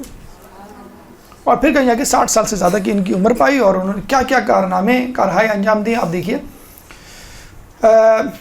ایک کتاب جو ان کا کارنامہ مستدرک الوسائل سمجھی جاتی ہے, 1,23,000 حدیثیں اس میں موجود ہیں. چیپٹر وائز وسائل الشیعہ کی طرز پہ لکھی ہوئی کتاب, لیکن چیپٹر وائز ہے. آخری جو چیپٹر ہے انہوں نے جو ہے وہ خاتمہ مستدرک المسائل اس کا نام لکھا ہے. باقاعدہ الگ سے کتاب بھی دستیاب ہے. انہوں نے طریقہ لکھا ہے حدیثوں کو پڑھنے کا, کھنگالنے کا, جانچنے کا اور ان سے استنباط کرنے کا. ایک کتاب ہے نجم الثاقب امام زمانہ کے حالات پر. ایک کتاب ہے لؤلؤ والمرجان, اس کو آپ اردو میں پڑھ لیے گا, آداب اہل منبر. ہمارے ہندوستان کے ایک عالم تھے, وہ گئے تھے نجف اور ان سے کہا کہ بھائی ہندوستان میں یہ ہو رہا ہے, مطلب یہ جو ابھی ہو رہا ہے وہ بہت پہلے سے ہو رہا تھا, کہ یہ ہو رہا ہے, یہ خرافات, یہ چیزیں ہیں, آپ کچھ کریں. اور وہاں کے جو ہے وہ کچھ خطبہ اور ذاکرین جو ہیں وہ انصاف نہیں کر رہے ممبر سے. تو انہوں نے تمام اپنی مصروفیات ترک کی اور کتاب لکھی لؤلؤ والمرجان فی افادۃ الذاکرین, اس طرح کر کے پورا ایک لمبا اس کا نام ہے, لیکن بہرحال آداب اہل منبر کے نام سے مل جائے گی. انہوں نے بہت اچھی, جو لوگ ذاکرین کی فہرست میں ہیں, ذاکرات بننا چاہتے ہیں اور اہل منبر ہیں, استاد ہیں, ان سب کے لیے یہ کتاب بہت ضروری ہے. اور انہوں نے بتایا ہے کہ کس طرح کی احتیاطیں برتنی چاہیے اس شعبے میں, اس میدان میں. اس کو ایک بزنس یا کمرشل شعبہ نہیں بنانا چاہیے. تو یہ ان کی کتابیں ہیں. ایک بات جو مستدرک الوسائل کے حوالے سے ہمیں کہنا ہے, آخوند خراسانی. آخوند خراسانی شاگرد تھے شیخ مرزا انصاری کے, ٹھیک ہے. اور شیخ مرزا انصاری کی 2 کتابیں حوزے میں پڑھائی جاتی ہیں, رسائل مقاصد. اس کے بعد جو آخری کتاب پڑھائی جاتی ہے وہ ہے کفایہ. وہ کس کی لکھی ہوئی ہے؟ آخوند خراسانی کی. یہ جو سامنے آپ کے بیٹھے, آخری کتاب جس کو پڑھ کر کافی ہوتا ہے, یعنی آپ درس غالب میں جا سکتے ہیں, یہ ہے آخوند خراسانی کی, جو کہ شاگرد تھے شیخ مرزا انصاری کے. تو شیخ مرزا انصاری کا یہ احسان ہے کہ 3 کتابیں ڈائریکٹلی انڈائریکٹلی انہی سے وابستہ ہیں. آخوند خراسانی کے بارے میں کہا جاتا ہے کہ ایک دفعہ وہ محفل میں درس دے رہے تھے اور اصول فقہ اور فقہ کے بارے میں گفتگو کر رہے تھے. اور پھر بات چلی کہ ایک محدث کو، ایک فقیہ کو احتیاط کرنی چاہیے، تو انہوں نے کہا کہ ٹھیک ہے، بہت اچھی بات ہے، احتیاط کرنی چاہیے، لیکن میں یہ کہتا ہوں کہ فقیہ مستدرک الوسائل پڑھے بغیر استنباط کر ہی نہیں سکتا۔ اتنی بڑی بات کس کی؟ احمد خراسانی کی، کہ اگر ایک محدث، ایک فقیہ جو ہے وہ مسائل کو فارمولیٹ کر رہا ہے، اس کو لکھ رہا ہے، تو ضروری ہے جتنی کتابیں پڑھے بہت اچھی بات ہے، لیکن مستدرک الوسائل ضرور پڑھے، اتنی جو ہے وہ اہم اور مستند اور بہترین کتاب۔ اس بارے میں ایک بڑا عجیب واقعہ ہم نے پڑھا، اور یہ واقعہ آپ کو وہیں مل جائے گا آداب اہل منبر میں، دیباچے میں، انہوں نے اپنا روٹین ڈسکس کیا ہے۔ اچھا، ان کا بھی روٹین میں نے بتایا کہ یہی تھا کہ وہ فجر سے پہلے چلے جاتے تھے اور چراغ جلانے میں خادموں کی مدد کیا کرتے تھے، اور پھر وہاں پہ پڑھا کرتے تھے، پھر واپس آ کے اپنے گھر میں تمام کام شروع کیا کرتے تھے۔ ان کے 2 شاگرد تھے، ان میں ایک شاگرد تھے شیخ عباس قمی، جو ابھی آپ کے سامنے ہیں۔ تو ایک جملہ میں نے پڑھا اور یقین کریے کہ واقعی ایسا جملہ ہے کہ آدمی کی جو ہے وہ دل سے دہائی نکلے اور آدمی بہت افسوس کا اظہار کرے۔ ان کی اپنی تو بہت ہی خستہ حالت تھی، لیکن وہ یہ کہتے ہیں شیخ محدث نوری کی کہ میری تمام عمر گزر گئی، مجھے خواہش ہی رہی کہ کاش کوئی شخص آتا اور یہ کہتا کہ مولانا صاحب آپ چھوڑیں، یہ جو 2 بچے بیٹھے ہوئے ہیں ان کی حالت کو بہتر کرنے کے لیے میرے پاس سے کچھ پیسے ہیں، یہ رکھ لیں آپ، یہ جو حدیثیں لکھ رہے ہیں، میری ہیلپ کر رہے ہیں، ان کو ہی کوئی پیسے دے کے چلا جائے۔ تو خدا را آپ میں سے جو صاحب حیثیت ہیں، علماء کرام، تبلیغ دین میں اپنا حصہ دینے والے افراد پہ نگاہ رکھیے، بہت ضروری ہے۔ اگر ایک عالم دین جو ہے وہ معاشیات کے مسائل سے فارغ نہیں ہوگا تو وہ کیسے آگے بڑھے گا؟ ایک عالم دین جو ہے وہ نماز پڑھا رہے تھے، نماز پڑھا کے ختم کی، انہوں نے کہا کہ کچھ دنوں سے آپ بڑی مختصر سی سورہ پڑھا رہے ہیں، پہلے تو بڑی آپ اچھی لہن میں اور بڑی بڑی سورہ پڑھا کرتے تھے، کہ نا آج کل میں ذرا مسائل کا شکار ہوں، معاشی مسائل کا شکار ہوں، اس لیے میں بہت زیادہ توجہ نہیں دے پاتا۔ تو جب تک یہ شہریہ جو ہمارے مدارس اور حوزے رکھتے ہیں شہریہ، وہ اسی لیے شہریہ رکھا جاتا ہے کہ آپ کوئی جاب نہ کریں، آپ فقط پڑھنے پڑھانے سے وابستہ رہیں۔ تو وہی کہتے ہیں کہ مجھے یہ خواہش رہی کہ کاش کوئی آتا، میرے لیے نہیں تو کم از کم ان 2 بچوں کے لیے، جس میں شیخ عباس قمی بھی شامل تھے، آتا اور ان کے لیے کچھ دے کے چلا جاتا۔ اب آئیے، شیخ عباس قمی اور محدث نوری استاد شاگرد ایک ہی حجرے میں ہیں، 15 نمبر آپ نے ابھی پڑھا، محدث نوری کا حجرہ بھی 15 نمبر ہے، اور شیخ عباس قمی جو ان کے شاگرد تھے، ان کا زیادہ تر وقت وہاں گزرا ہے ایران میں، لیکن دفن ہی اپنے استاد کے ساتھ ہوئے، شاید ان کی خواہش تھی۔ 1294 ہجری ان کا سن ہے، پیدا ہوئے۔ شیخ عباس قمی دیکھیں، ان کو بھی لوکیٹ کرنا کوئی ایسا مشکل کام نہیں ہے، یہی ہم نے کہا، ابھی ہم وہیں باب قبلہ ہی کی طرف ہیں، الٹے ہاتھ پہ شیخ مرزا انصاری اور سیدھے ہاتھ پہ ہم نے محدث نوری اور ان کے شاگرد شیخ عباس قمی کو دیکھ لیا۔ شیخ عباس قمی اور مفاتیح الجنان کو سپریٹ کرنا ناممکن ہے، جیسے مفاتیح کا نام آتا ہے شیخ عباس قمی کا نام آتا ہے، قمی کا نام آتا ہے مفاتیح کا، قمی کا لفظ بول دیا جائے تو شیخ عباس قمی ذہن میں آتا ہے، حالانکہ قمی کا مطلب ہے قم کا رہنے والا، قم میں تو ہزاروں اور لاکھوں جو ہے علماء گزرے۔ تو یہ بھی ایک بہت بڑی بات ہے کہ اردبیلی کا نام آئے تو مقدس اردبیلی آپ کے ذہن میں آئیں گے، حائری کا نام آئے، نائینی کا نام آئے یا الجزائری کا نام آئے تو بس وہ شہر ان کے نام جو ہے وہ ہو جاتا ہے۔ نفس المحموم آپ لوگوں میں سے کئی لوگوں نے پڑھی بھی ہوگی، مصائب کی کتاب ہے۔ منازل الاخرہ، اس کے بارے میں ایک دلچسپ قصہ آپ نے سنا بھی ہوگا، لیکن چلیں تذکرتاً دوبارہ ربط کے کو مد نظر دیکھتے ہوئے ہم سنا دیں کہ اس زمانے میں ایک عالم دین ہوا کرتے تھے شیخ عبد الرزاق، اور وہ جو ہے منازل الاخرہ نامی کتاب سے درس دیا کرتے تھے ظہر میں۔ اسی مسجد میں شیخ عباس قمی کے والد کربلائی صاحب جایا کرتے تھے اور ان کا درس سنتے تھے، بہت شوق سے سنتے تھے، اور اکثر آگے کہا کرتے تھے کہ بیٹا تم بھی ایسی کتاب لکھ لیتے، یعنی تم کو میں اتنا پڑھتا ہوا لکھتا دیکھتا ہوں صبح سے شام، تم بھی ایسی کتاب لکھ دے اور اسی طرح درس دے دے۔ باپ کا خون بڑھ جاتا ہے نا اپنے بیٹے کو پیروں پہ کھڑا دیکھ کر، اگر بیٹا ممبر پہ بیٹھا ہو کہیں درس دے رہا ہو تو اور بھی خوش ہوتا ہے آدمی، عالم دین ہے، تو تم بھی اگر اس طرح درس دیتے، کتاب لکھتے کوئی، تو کیا ہی بات ہوتی۔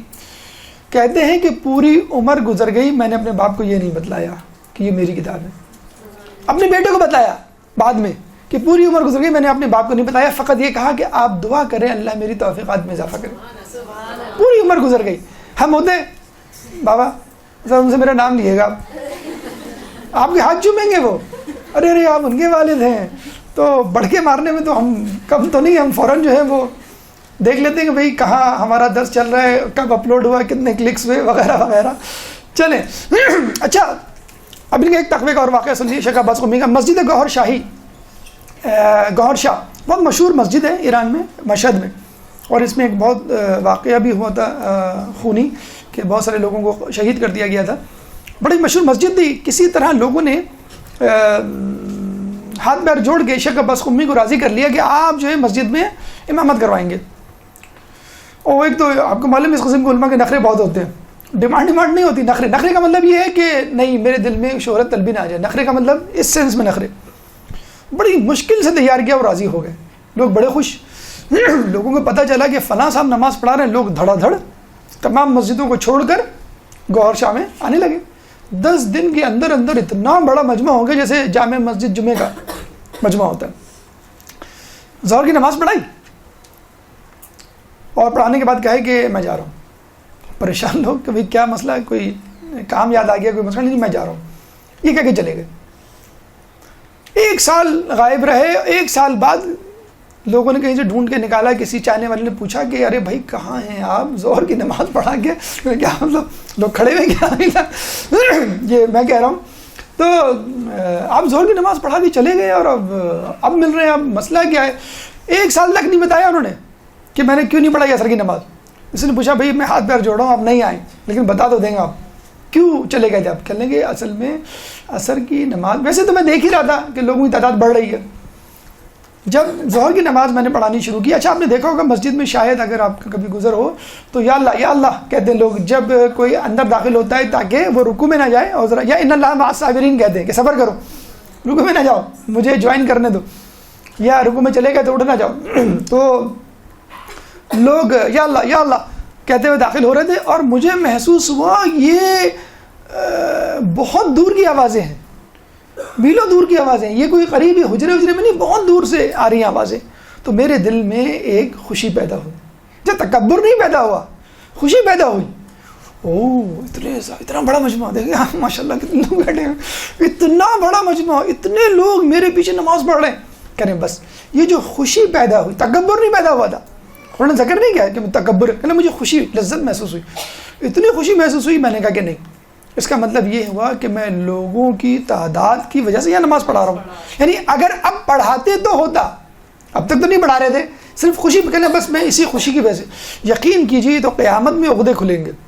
قیامت میں بہت سارے چہروں سے نقاب ہٹے گی, آپ کو پتہ چلے گا یہ کون ہے. آپ پوچھیں گے, میں لگے نہیں بھائی یہ تو شیخ مرزا انصاری سے بھی بڑی چیز ہے, یہ آیت اللہ بروجردی سے بھی بڑی چیز ہے. کہنے بھائی کیوں بڑی چیز ہے. آپ نے واقعہ سنا ہوگا بروجردی کا کہ ان کے ایک دوست تھے, انہوں نے کہا کہ بھائی آپ رسالہ کیوں نہیں لکھتے. کہ نہیں میں ایک اہم کام میں مصروف ہوں. 1 مہینے بعد ملے بھی آپ رسالہ کیوں نہیں لکھتے. آیت اللہ بروجردی کے دوست, نام ہی نہیں معلوم, کیوں معروف نہیں تھے, کیوں نہیں تھے, ابھی آپ کو وجہ پتہ چل جائے گی. کہ کیوں نہیں لکھتے, میں بہت اہم کام میں مصروف ہوں. پھر 1 مہینے بعد بہت اہم کام میں مصروف ہوں. برسوں گزر کے مسئلہ کیا ہے, کون سے اہم کام ہے, مجھے بتا دیں, میں انجام دے لیتا ہوں. کہ میں گاؤں جا کے لوگوں کو وضو سکھا رہا ہوں. لوگوں کی وضو ہی ٹھیک نہیں ہے, میں کیا اتنی بڑی بڑی کتابیں لکھوں مرجعیت کا عہدہ, اور کوئی جانے کے لیے تیار بھی نہیں ہے. آپ کو کہا ہے گاؤں میں جا کے جو ہے وہ جوہر کا پانی پی کے لوگوں کو پڑھاؤ, کتنے لوگ جانے کے لیے تیار ہو جائیں گے مجھے بتائیں. تو کتنے آیت اللہ یقیناً لوگ کہتے ہیں کہ ان کا رتبہ آیت اللہ بروجردی سے کہیں زیادہ ہوگا. عین ممکن ہے, کیونکہ ان کو تو پھر بھی شہرت عزت مل گئی نا, مائنس ہو جائیں گے نا مارکس تھوڑے سے. ٹھیک ہے اگر آپ نہیں چاہتے وہ الگ بات ہے, لیکن مال تھوڑے بہت تو مائنس ہوں گے اس کی بنسبت جس کو کوئی جانتا تک نہیں ہے. اور ابھی بھی آپ کو نجف اور خب میں ایسے علماء مل جائیں گے, مجتہدین مل جائیں گے, مرجعیت کے لیول کے لوگ مل جائیں گے. لوگ کہیں گے نہیں کیا ضرورت ہے رسالہ لکھنے کی. لوگ کہتے ہیں ان سے کہ بھئی ہم آپ کا رسالہ لکھوا دیں, ہم پیسے دینے نہیں, پیسے کی بات نہیں ہے, لیکن کیا ضرورت ہے کہ کوئی ہماری تقلید کرے. شیخ عباس قمی کے بارے میں ملتا ہے کہ بڑھاپا جب شروع ہوا تو اپنے دوستوں کو بلایا اور دقیق علمی فقہی اصولی گفتگو شروع کر دی. لوگ پریشان کہ بھئی یہ تو کھانے پہ بلایا, ہلکی پھلکی گفتگو, یہ ایک دم سے درس والا اسٹائل کیسے شروع ہو گیا.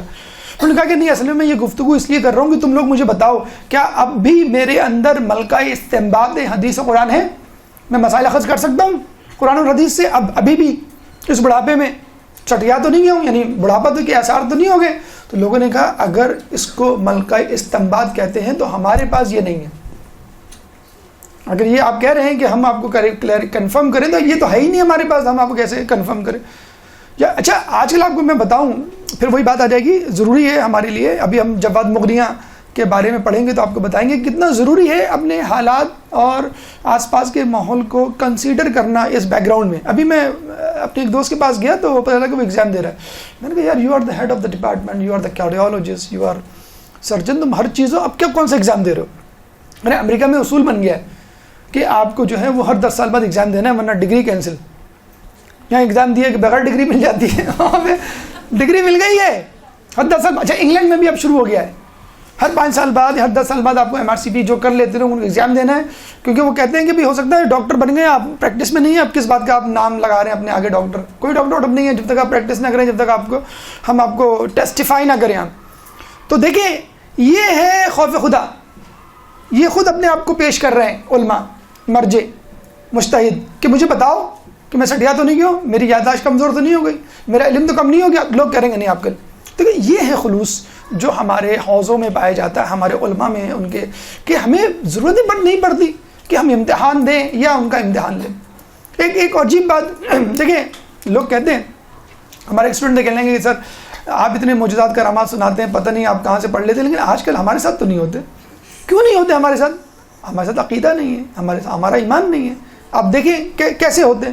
ایک دفعہ یہی شیخ عباس قمی صبح بیٹھے ہوئے تھے، رونے لگے، بچہ ان کا مدرسے جا رہا تھا۔ اب پتہ ہے باپ رونے لگے بچے کے سامنے کتنا عجیب سا لگتا ہے، کہ بابا کیا ہوا؟ کہ لگے میری آنکھیں کمزور ہو گئی، مجھے کچھ ٹھیک سے نظر نہیں آ رہا، نہ پڑھا جا رہا نہ لکھا جا رہا ہے۔ کہ بابا کوئی مسئلہ نہیں، آپ دوا ڈال لیں، سرما ڈال لیں، یہ ڈال لیں، رو کیوں رہے؟ کہ نہیں میں آنکھ کے درد کی وجہ سے نہیں رو رہا، میں اس لیے رو رہا ہوں کہ کہیں اہل بیت نے مجھے اپنی ولایت سے نکال تو نہیں دیا، کہ اب مجھ میں صلاحیت ہی نہیں ہے لکھنے کی یا پڑھنے کی۔ ہمیں ایک دن ہمیں نہ پڑھنے کو ملے، ویکینڈ جب آتا کتنے خوش ہوتے ہیں ہم، لائٹ چلی جاتی کتنے خوش ہوتے ہیں، امی ابو ناراض ہوتے ہیں، آپ کو اچھا پڑھنے کو نہیں ملے گا، خوب جو ہے وہ گلیوں میں چکر لگا رہے ہیں، بھائی چھٹی ہے کیوں نہیں، لائٹ نہیں ہے، الحمدللہ کہ AC والے موجود ہیں کراچی کہ AC زندہ باد۔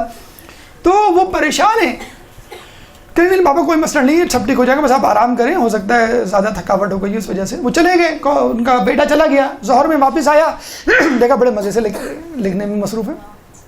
کیا ہو گیا بابا خیریت تو ہے؟ کہ نا تمہارے جانے کے بعد میں نے اصول کافی کو اپنی آنکھوں سے لگایا، اصول کافی کو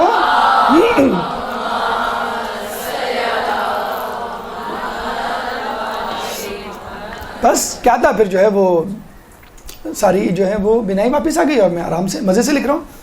اچھا اسی طرح کا واقعہ شیخ محدث نوری اچھا نہیں نعمت اللہ جزائری کے ساتھ ہوا تھا، اس کا واقعہ بھی آگے آئے گا۔ ان کی بھی آنکھیں کمزور ہو گئی تھی چاندنی رات میں پڑھتے پڑھتے، تو وہ زیارت کے لیے گئے، ہر ائمہ کی قبر سے جو ہے وہ مٹی جمع کی اور اپنی آنکھوں پہ لگائی، ٹھیک ہو گئی۔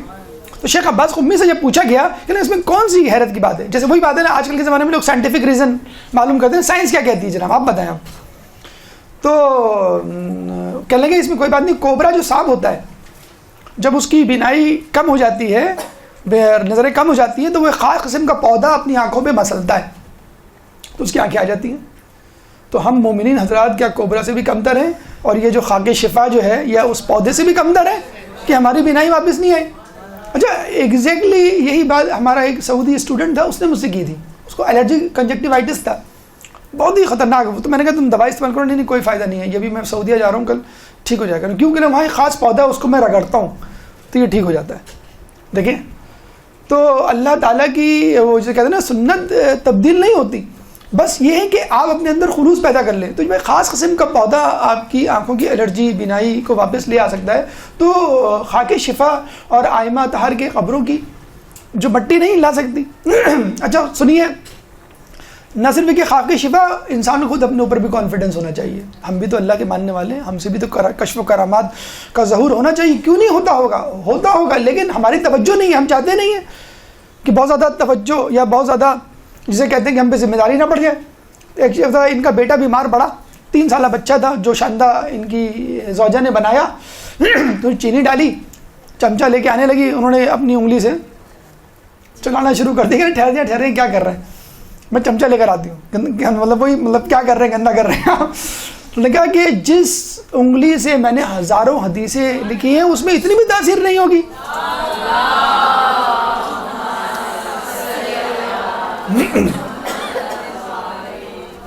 بس 5 منٹ اور دے دیں, یہ عالم اور کر لیں پھر انشاءاللہ آپ کی زحمت تمام. جواد مغنی کی 17 نمبر حجرے میں یہ دفن ہے. مطلب بس آپ دیکھیں وہی اینٹی کلاک وائز گھوم رہے ہیں. آپ 11 نمبر پہ گئے, 15 نمبر پہ گئے, پھر آپ 17 نمبر پہ گئے, 15 میں 2 آپ کو مل گئے, محدث نوری مل گئے اور شیخ عباس قمی مل گئے. اب 17 ایک حجرہ چھوڑ کر آپ شیخ جواد مغنی, یہ تھے لبنان کے, 1324 میں پیدا ہوئے, لبنان میں رہے. والدہ کا تو چند مہینے میں انتقال ہو گیا, والد کا جو ہے چند سال میں, اور بیچارے بالکل بے یار و مددگار. لیکن وہ تڑپ رہے تھے, خاندانی بیک گراؤنڈ ان کا مذہبی تھا, تو تڑپ رہے تھے کس طرح نجف آ جائیں. تو بہرحال الحمدللہ نجف آ گئے. باب قبلہ کی دائیں جانب جیسے ہم نے کہا, شیخ عباس قمی کے بس آگے آپ بڑھیں گے 2 قدم 2 حجرے تو آپ کو مل جائیں گے. ان کا جو بڑا کارنامہ ہے وہ یہ ہے کہ انہوں نے سائنس اور اسلام کو ملایا, مغربی افکار کو پڑھا اور اس کے جوابات دیے, اور اس زمانے میں شہر شہر ملک ملک گھوم کر لوگوں کو اسلامی اتحاد کی دعوت دی. شیخ شلتوت اس زمانے میں مصر میں ہوا کرتے تھے, ان کے پاس گئے 2-3 مرتبہ, پہلے تو خط و کتابت کی اور پھر جو ہے ان کو کہا کہ آپ جو ہے وہ میرے ساتھ ملاقات کریں تو میں آپ کو بتاتا ہوں کہ ہم بھی جو ہے اسلام کا حصہ ہیں. تو یہ گئے وہاں پر اور اپنی جو ہے وہ بات کی, اور فقہ جعفریہ کو جو ہے وہ 5واں فقہ انہوں نے تسلیم کروایا اور کہا دیکھیں اتنی سی بات ہے, رسول اللہ کے بعد آپ کسی اور کو خلافت کے لاحق سمجھتے ہیں, ہم مولا علی کو سمجھتے ہیں, بس اتنی سی بات, ٹھیک. اس کے بعد ہم یہ چاہتے ہیں جس طرح مولا علی خاموش رہے کہ اسلام پارا پارا نہ ہو, ہم بھی چاہتے ہیں کہ ہم اپنی ایسی بات عوام کے سامنے, عام لوگوں کے سامنے نہ نکالیں کہ جس سے اسلامی اتحاد پارا پارا ہو. بس یہ بات جب سنی اور انہوں نے جب ریفرنسز بھی سارے پیش کیے کہ بھئی یہ دلائل ہیں جن کی بنیاد پر ہم سمجھتے ہیں مولا علی خلافت کا حق رکھتے تھے, اور آپ سمجھتے ہیں کہ وہ رکھتے تھے, ہمارے پاس بھی حدیث موجود ہے, ٹھیک ہے, لیکن ہم جو ہے وہ طریقہ کار نہیں اپنائیں گے جس سے آپ کے دل کو ٹھیس پہنچے, اور ہم اتحاد چاہتے ہیں تاکہ اپنے دشمنوں کا مقابلہ کر سکیں. جیسے اس زمانے میں منافقین کا رسول اللہ مولا چاہتے تھے کہ مقابلہ ہو جائے, یہود و نصارہ جو تیار بیٹھے تھے کہ رسول کا انتقال ہو اور ہم جو ہے وہ دھاوا بولیں. اور آپ کو معلوم ہے ابو سفیان بھی آیا تھا مولا علی کے پاس کہ تم کہو تو میں گلیوں کو مدینے کی اپنے پیادوں سے بھر دوں, لیکن انہوں نے منع کیا. تو تلوار, تو ہم بھی یہی چاہتے ہیں کہ تلوار نہ نکالیں اور کوئی ایسی بات منہ سے نہ نکالیں, تلوار تو بہت دور کی بات.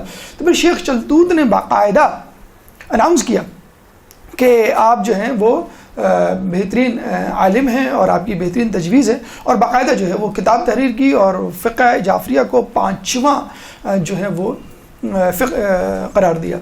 اچھا, یہ مشہور تو ہو گئے تھے بلکہ ایک عرب لیڈر کے طور پہ مشہور ہو گئے تھے. اچھا, امریکہ کی یہ عادت ہے جب بھی وہ کسی مشہور لیڈر کو دیکھتا ہے فوراً اس کو خریدنے کی کوشش کرتا ہے. اس زمانے میں روزویلٹ ہوا کرتے تھے, انہوں نے کہا کہ بھائی کس طرح اس سے ملاقات کی جائے, اگر یہ ہمارے دام میں پھنس گیا تو ہم عرب ممالک میں, یقین کیجئے اتنے بڑے صدر سے ملنے سے انکار کر دیا. ہمارے یہاں امریکی صدر آ جائے, بلکہ ہم تو بلاتے رہتے ہیں آپ انڈیا آئے, ہمارے پاس نہیں آئے, عجیب ہے, آپ نے اگنور کر دیا, اس طرح تو نہیں ہوتا. ہم تو بجا مزار رو رہے ہوتے ہیں. تو روزویلٹ نے کہا کہ بھئی میں ملنا چاہتا ہوں, انکار کر دیا کہ میں ایسے شخص سے کیوں ملاقات کروں جو اسرائیل کو اسلحہ دیتا ہے کہ وہ فلسطین میں مسلمانوں کا خون بہائیں. مجھے پتہ ہے فلسطین میں کیا اہل تشیع رہتے ہیں, سارے اہل سنت حضرات. تو اس کے باوجود جب انہوں نے یہ دیکھا تو انہوں نے کہا کہ یہ تو بہت ہی سخت آدمی ہیں, بااصول آدمی ہیں. باقاعدہ تمام عرب اخباروں میں ان کو عربی بہادر عربی, کہ یہ پہلا عربی بولنے والا ہے, عرب ہے جس نے حقیقت میں جو ہے وہ بہادری کا حق ادا کیا کہ امریکی وزیر اعظم, امریکی پریزیڈنٹ سے جو ہے وہ ملنے سے انکار کر دیا. تفسیر کاشف ان کی جو ہے وہ بہت مشہور کتاب ہے. ان کی پوری جیسے میں نے کہا تھا کہ تھیم ہے, انہوں نے اس زمانے کے جو مغربی افکار ہیں اور جو سائنس ہیں ان کو پڑھا اور ثابت کرنے کی کوشش کی کہ اسلام اس سے بہت زیادہ مختلف نہیں ہے. بس آپ تھوڑی سی توجہ دیں, آپ کو پتہ چل جائے گا کہ جو چیزیں آپ پھیلا رہے ہیں, کیونکہ اس زمانے میں یہ رول تھا, یہ نظریہ پھیلایا جا رہا تھا کہ کولونزم کس طرح قبضہ کرو اور کسی طرح جو ہے حکومت کو مذہب سے الگ قرار دے دو, اور مذہب کی لینگویج الگ ہو, مذہب کے لوگ الگ ہوں, ان کا لباس الگ ہو, ان کے مدارس الگ ہوں, ان کا حکومت سے کوئی تعلق نہ ہو. تو انہوں نے یہ ثابت کیا تھا کہ نہیں, کہ مذہب اور سیاست ایک ہی چیز ہے. ان کے افکار پہ مکمل ایک مجموعہ جو ہے ادارہ نور نے شائع کیا ہے, مجموعہ آثار کے نام سے. بلا شبہ موجودہ دور کی موجودہ مغربی افکار کے حوالے سے آپ کی خدمات جو ہے وہ ہمیشہ یاد رکھی جائیں گی. فقط ہم چند ہی علماء 4 علماء کر پائیں. کوشش کریں گے کہ اگلی نشست میں باقی کا مطلب 500 نہیں، باقی کا مطلب ہے جو 12 ہم نے منتخب کیے ہیں وہ آپ کے سامنے پیش کریں. اس کے علاوہ جو ریفرنسز ہم نے بتلا دی ہیں کہ اگر آپ وہاں پہ چلے جائیں تو ان کی تمام جو ہے وہ تفصیلات اور سوانح حیات مل جائے گی. یہاں پہ بھی ہم کوشش یہی کر رہے ہیں کہ نجف سے متعلق جو ان کی خدمات ہیں یا رہائش اور قیام کے دوران جو واقعات پیش ہیں وہ آپ کے سامنے پیش کریں. اللہ تعالیٰ سے دعا ہے کہ ہمیں ان علماء کے نقش قدم پر چلنے کی توفیق عطا فرما. اللہ تعالیٰ سے دعا ہے کہ ہمیں ہمارے شب روز ان علماء جیسے بنا دے. اللہ تعالیٰ سے دعا ہے کہ ہمیں اہل بیت کی پیروی کرنے کی توفیق عطا فرما. اللہ سے دعا ہے کہ ہمیں قیامت میں اہل بیت کی شفاعت سے بہرمند فرما. اللہ سے دعا ہے کہ امام کے ظہور میں تعجیل فرما، ہمیں ان کے انصار و اعوان میں شامل فرما. ربنا تقبل منا انك انت السميع العليم وتب علينا انك انت التواب الرحيم برحمتك يا ارحم الراحمين. برحمتك يا ارحم الراحمين. وصلى الله على محمد وآله الطاهرين.